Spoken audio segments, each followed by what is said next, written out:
నమస్తే మెట్రో ఉదయం న్యూస్ కి స్వాగతం. లక్షేటిపేట మున్సిపాలిటీ హమాలీ సంఘం మరియు వివిధ కార్మిక సంఘాల ఆధ్వర్యంలో వూట్కూర్ చౌరస్తా నుండి బస్టాండ్ వరకు ర్యాలీ నిర్వహించి ఘనంగా మేడే నిర్వహించారు. ఈ కార్యక్రమంలో వివిధ కార్మిక సంఘాల నాయకులు, కార్మికులు పెద్ద మొత్తంలో పాల్గొన్నారు.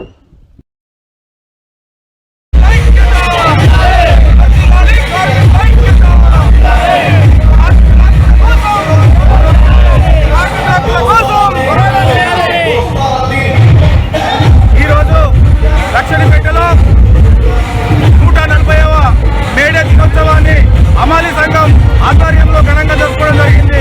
ఎందుకంటే ఆ రోజు చికాగో నగరాన చిందిన ఈ రక్తమే ఈ ప్రపంచ దేశాలలో ఏర్పడే ఒక ఎర్రజెండా. కార్మికుల హక్కుల కోసం, కార్మికుల చట్టాల కోసం, కార్మికుల అభ్యున్నతి కోసం పోరాడేది మాత్రమే ఈ ఎర్రజెండా. ఈ ఎర్రజెండాకు ఏ ఒక్క రంగు కాదు, ఏ ఒక్క రాజకీయ వెలిచిపోయిన రంగు కాదు. ఇది కార్మికుల రక్తంతోనే వెలిచినటువంటి ఎర్రజెండాకు కార్మికులు ఎక్కడైతే ఉంటారో ప్రపంచ వ్యాప్తంగా అన్ని రకాలల్లో ఉన్నటువంటి కార్మికుల ఐక్యత కోసమే ఈరోజు మేడే.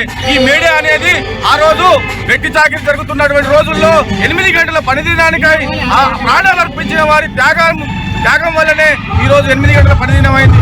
ఇలా నరేంద్ర మోడీ, అమిత్ షా ప్రభుత్వం మళ్ళా కార్మికుల లేబర్ కోడ్ తీసుకొచ్చింది.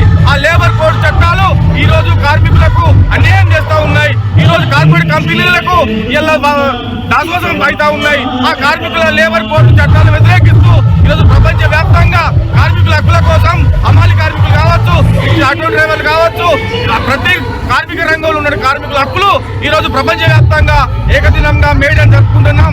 ఇప్పటికైనా కేంద్ర రాష్ట్ర ప్రభుత్వాలు ఆ లేబర్ కోడ్ చట్టాలను ఎత్తివేసి కార్మికుల ఐక్యత కోసం, కార్మికుల అభ్యున్నతి కోసం తీసుకొచ్చే మంచి చట్టాలు కావాలి. ఈ కార్మికులు ఇలా మూటలు ఎత్తుకొని నడుములు పోయి ఎంతో కష్టంతో బతుకుతున్న దుర్భర జీవితం మా హమాలీ కార్మికులది. వాళ్ళ కోసం ఇలా గిగ్ వర్కర్లకు ఒక చట్టం తీసుకొచ్చినావు, కానీ మా హమాలీ కార్మికుల కోసం ఈ చట్టాలు ఏం పనిచేస్తున్నావు? ఇప్పటికైనా హమాలీ కార్మికుల కోసం ప్రత్యేక చట్టం తీసుకొచ్చి వాళ్లకు అన్ని ఈపీఎఫ్ కావచ్చు, ఈఎస్ఐ కావచ్చు, అన్ని ఉపయోగపడతారు తీసుకురావాలని సందర్భంగా తెలియజేస్తున్నాం.